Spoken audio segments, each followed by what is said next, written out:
When I was 16, I lived in a small house in the backwoods of Washington. My mom had left when I was just 6, so it was just me and my dad. I had grown up hearing creepy stories about the woods a few miles away from my house. All the stories were similar, but everyone had a different version. Basically, the story was about a shape-shifting man thing that lived in the woods. Other than that, everyone had their own little add-on to the story. I always enjoyed scaring myself and getting that adrenaline rush, so I decided to check it out for myself. All of my friends were pansies and refused to go with me, and even said I was too scared to do it, so I just did it to show them up. The next day, I grabbed my hunting knife, a flashlight, and my cell phone, and traveled into the woods. I'd been walking for about an hour and hadn't seen or heard anything. After about 30 more minutes of walking, I started to taste something odd and metallic, almost like I had a mouthful of pennies. The strange taste also brought an awful stench of burning hair and rotten eggs. At this point, my stomach started to turn and the hairs on my arms began to stand up. I kept walking, glancing back every 10 seconds to make sure there was no weird man thing chasing after me. I glanced back for a few seconds and then looked forward again. I stopped dead in my tracks. 20 or 30 feet in front of me was something extremely low to the ground on all fours. I stood there for what felt like hours, staring at this thing, paralyzed with fear. For some reason, I couldn't get a good look at it, almost if it was blurry. It seemed to have arms and legs like a human, but that's all I could make out. Finally, I worked up the courage to turn around and book it out of the woods and back to my house. As I'm running as fast as I possibly can, I look back and see the thing crawling towards me extremely fast. I look forward again and run straight into a tree, immediately knocking myself out. I woke up in my driveway with my dad hovering over me. I had an awful headache and my ears were ringing. I got up and my dad helped me inside the house. Once we were inside, I sat on the couch and my dad got me an ice pack.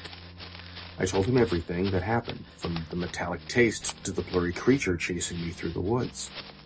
He just laughed at me and told me it was nothing, and that all those stories must have gotten my imagination all worked up. A couple of hours later, as I'm lying on the couch watching TV, my dad yelled at me from the backyard. "Hey, Chris, can you get those steaks from the fridge for me?" I walked over to him and just looked at him. "Dad, my name's Jack, not Chris." He just stared at me with a blank face, not saying anything. I shrugged it off and got the steaks for him. He took the uncooked steaks from me and walked into his room, closing the door behind him. An hour later, he comes out of his room with an empty package and throws it away. I just looked at him with a confused expression on my face and didn't even think about asking. At 10 o'clock, he came into the living room and told me to go to bed. I remember thinking that it was very odd because it was a Friday, and he usually let me stay up as long as I wanted. But I did what I was told and went to my room. Around 3:30 in the morning, my door slowly opened. My dad, very quietly, walked in and sat on the end of my bed. I just closed my eyes and pretended to be asleep. I just felt him sitting there for about 30 minutes, not moving or saying anything. Finally, he mumbled something under his breath in a voice I had never heard before, got up, and left my room. I laid in my bed wide awake for the rest of the night, confused and slightly scared of what had just happened. The next morning, I walked into the living room to find my dad asleep on the couch. I woke him up and asked him about last night. What he told me made my stomach turn and my heart sink. He had no idea what I was talking about when I asked him about the steaks. and about coming into my room. He said he'd been at work since 5 the day before and didn't get home until 4 in the morning.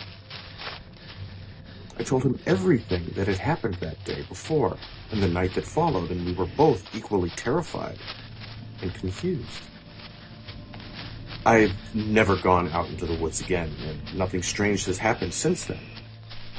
But sometimes, when I'm around my dad, I'll still get a faint taste of pennies in my mouth.